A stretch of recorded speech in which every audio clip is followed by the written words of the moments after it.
তো এই সাহাবী বলে, ইয়া রাসূলুল্লাহ, আমি তো শেষ, আমি তো দিনের বেলা ভুল করে ফেলছি, আমি তো আমার স্ত্রীর সাথে মেলামেশা করে ফেলছি, এখন কি করব? তো এটার আবার একটা বড় পেনাল্টি আছে, আপনারা যারা জানেন যে ইচ্ছাকৃত রোজা ভাঙলে কাজাও করতে হয়, কাফারাও দিতে হয়।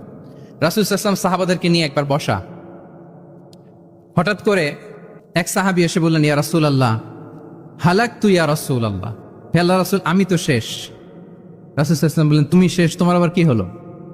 তো সাহাবী বলেন, ওয়াকাআতু আলা ইমরাআতি ফি রমাদান, আমি রমজান মাসে দিনের বেলায় আমার স্ত্রীর সাথে ফিজিক্যাল ইন্টিমেসিতে চলে গেছে, ভুল করে ফেলছি। আমরা জানি যে রমাদানে আমরা কিছু কাজ করতে পারি না। সিয়ামের সংজ্ঞাই হচ্ছে আসসাওমু হুয়াল ইমসাক আনিল আকলি ওয়া শুরবি ওয়াল জিমাই মিন তুলুইল ফাজরি ইলা গুরুবি শামসি মা'আন নিয়া, মানে রোজা হচ্ছে এটা এমন ইবাদত, সূর্যোদয় থেকে সূর্যাস্ত পর্যন্ত না খেয়ে থাকা, কোনো কিছু পান না করা, এবং দিনের বেলায় বিবাহিতরা তাদের স্ত্রীদের সাথেও ইন্টিমেসিতে যেতে পারবে না। এটা যদি কেউ মেনটেন করে, এটা হচ্ছে সিয়াম।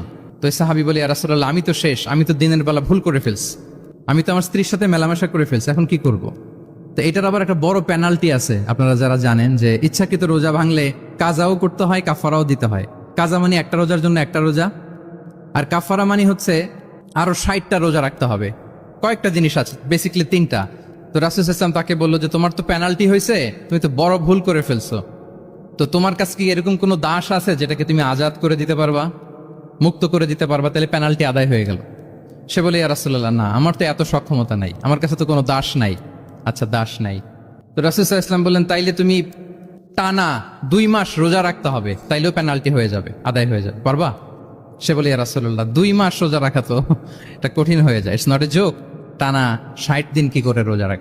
তো রাসূল সাল্লাল্লাহু আলাইহি ওয়াসাল্লাম বললেন, এটাও পারবে না, তাহলে 60 জন মিসকিনকে খাবার খাইয়ে দিতে হবে এজ এ পেনাল্টি।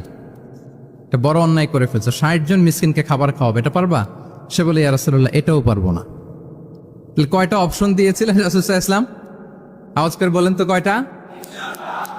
একটাও উনি পারবে না। দাসও আজাদ করতে পারবে না, 2 মাস রোজাও রাখতে পারবে না, 60 জনকে খাওয়াতেও পারবে না। তো রাসূল সাল্লাল্লাহু আলাইহি ওয়াসাল্লাম বলেন, কিছুই যখন পারবে না, কি আর করা, যাও একটু অপেক্ষা করো, দেখি কি করা যায় তোমাকে নিয়ে। তো রাসূল সাল্লাল্লাহু আলাইহি ওয়াসাল্লাম অন্যান্যদের প্রশ্নের উত্তর দিচ্ছিলেন, সময় যাচ্ছে, হঠাৎ করে রাসূল সাল্লাল্লাহু আলাইহি ওয়াসাল্লামের দরবারে এক ঝুড়ি সাদাকার খেজুর আসলো, এক ঝুড়ি। তো সাদাকার এক ঝুড়ি খেজুর দেখে রাসূল সাল্লাল্লাহু আলাইহি ওয়াসাল্লাম বললেন, ওই ব্যক্তিকে ডাকো যার কিছু নাই, কিছুই করতে পারবে না। ডেকে আনা হলো। রাসূল সাল্লাল্লাহু আলাইহি ওয়াসাল্লাম বললেন, যাও, তুমি তো কিছুই করতে পারবে না, এই এক ঝুড়ি চ্যারিটির খেজুর, সাদাকার খেজুর তুমি গরিবদের মাঝে বিতরণ করে দাও, তাসাদ্দাক বিহা, এটা বিতরণ করে দাও, তাইলে আশা করি আল্লাহ তোমাকে মাফ করবে।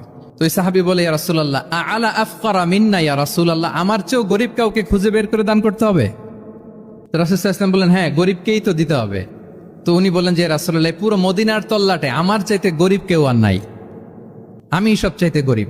ফাদাহিকা রাসূলুল্লাহ হাত্তা বাদাত আনিয়াবু, একথা শুনে রাসূল সাল্লাল্লাহু আলাইহি ওয়াসাল্লাম হেসে দিলেন। এত হেসে দিলেন যে রাসূল সাল্লাল্লাহু আলাইহি ওয়াসাল্লাম এই পাশের চোয়ালের দাঁত দেখা গেল। এত বেশি হাসেন না উনি, নিজেকে ধরে রাখতে পারলেন না, হাসি আটকে রাখতে পারলেন না। ফাদাহিকা রাসূলুল্লাহ, হেসে দিলেন। হাত্তা বাদাত আনিয়াবু, ওনার দাঁতের এপাশ ওপাশ দেখা গেল। তো রাসূল সাল্লাল্লাহু আলাইহি ওয়াসাল্লাম বললেন, যাও, দাস মুক্তি করতে পারবো না, 2 মাস রোজাও রাখতে পারবা না, তারপরে 60 জনকে খাবারও খাওয়াতে পারবো না, এখন দিলাম চ্যারিটির এক ঝুড়ি খেজুর, এটা গরিবদের মধ্যে দান করে দাও। তুমি বলো যে তোমার চেয়ে গরিব আর কেউ নাই, তো কি করা, যাও, তুমি তোমার ফ্যামিলি নিয়ে এটা খাও, তোমার ফ্যামিলির মেম্বার্স যারা আছে এদেরকে নিয়ে এটা কি করো, খাও। দেখেন আমাদের সুবিধা অসুবিধাকে ইসলাম কতটা বিবেচনায় নেয়। আসছিল পেনাল্টি দিতে, কথা বুঝতেছেন আমার? ওই সাহাবী রাসূল সাল্লাল্লাহু আলাইহি ওয়াসাল্লামের কাছে আসছিল কি দিতে? পেনাল্টি। এখন নিয়ে গেল কি? এক ঝুড়ি। আল্লাহু আকবার পড়বেন না?